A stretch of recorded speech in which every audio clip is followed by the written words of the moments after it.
આજે આપણે બનાવીશું અમદાવાદમાં માણેક ચોકની ફેમસ છે આ ચોકલેટ આઈસ્ક્રીમ સેન્ડવિચ. તો એના માટે આપણે 4 સ્લાઇસ આપણે સેન્ડવિચની લઈ લેવાની છે અને એની બંને સાઈડ ચારો તરફ આપણે એને કટ કરી લેવાની છે અને બંને સાઈડ આપણે એને બટર લગાવી લેવાનું છે ઉપરના ભાગમાં. આ સેન્ડવિચ નાના મોટા બધાની ખૂબ ફેવરેટ બની જશે, એકવાર અવશ્ય બનાવીને ખાજો. તો અહીંયા આપણે ચોકલેટ સિરપ એડ કરીશું. તમે કોઈ પણ કંપનીની લઈ શકો છો અહીંયા. તો ચોકલેટ સિરપ એડ કર્યા પછી આપણે અહીંયા એને ફેલાવી લેવાની છે, આ રીતે સ્પ્રેડ કરી દેવાની છે બંને સાઈડ. અહીંયા આપણે ચોકલેટ આઈસ્ક્રીમ લેવાની છે, કોઈ પણ કંપની તમે લઈ શકો છો તમારી મનપસંદ. તો બંને સ્લાઇસમાં આપણે થોડી થોડી એક સ્ક્યુબ જેટલી આપણે એમાં આઈસ્ક્રીમ એડ કરીશું અને હવે સ્પેચ્યુલા વડે આપણે એને થોડું પ્રેસ કરી દેશું જેથી કરીને બેસી જાય.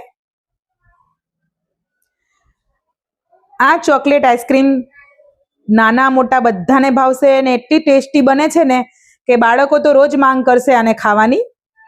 તો એકવાર અવશ્ય બનાવીને ખવડાવજો, ખાજો અને એન્જોય કરજો. તો અહીંયા આપણે ચીઝ એડ કરીશું, ગ્રેટ કરીશું આપણે અહીંયા ચીઝને. બાળકોની તો ફેવરેટ ખૂબ જ બની જશે ને અત્યારે ઉનાળાની ગરમીમાં આવી જો સેન્ડવિચ મળી જાય તો બીજું શું જોઈએ. તો મસ્ત મજાની આ ચોકલેટ આઈસ્ક્રીમ સેન્ડવિચ બને છે, એકવાર અવશ્ય બનાવજો. તો હવે આપણે ચીઝ ગ્રેટ કરી લીધું છે, તો હવે આપણે ઉપર એક સ્લાઇસ એડ કરી દઈશું.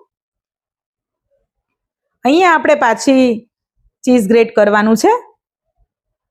જો તમને ચીઝ વધારે ના ભાવતું હોય તો તમે આ ટાઈમે સ્કીપ પણ કરી શકો છો. તો હવે આપણે ફરીથી ગાર્નિશિંગ માટે અને ટેસ્ટ માટે આપણે અહીંયા થોડીક આપણે ચોકલેટ સિરપ એડ કરીશું.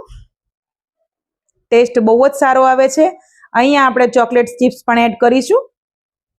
તો તમે જોઈ શકો છો મસ્ત મજાની ચોકલેટ આઈસ્ક્રીમ ચીઝ સેન્ડવિચ બનીને તૈયાર થઈ ગઈ છે. તો અવશ્ય બનાવજો, ખાજો, એન્જોય કરજો. હવે આપણે આને કટ લગાવી લઈશું, હું વિડીયોમાં તમને બતાવીશ.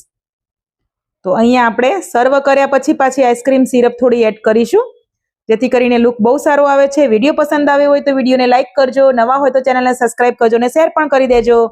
તો મસ્ત મજાની ચોકલેટ આઈસ્ક્રીમ ચીઝ સેન્ડવિચ બનીને તૈયાર થઈ ગઈ છે.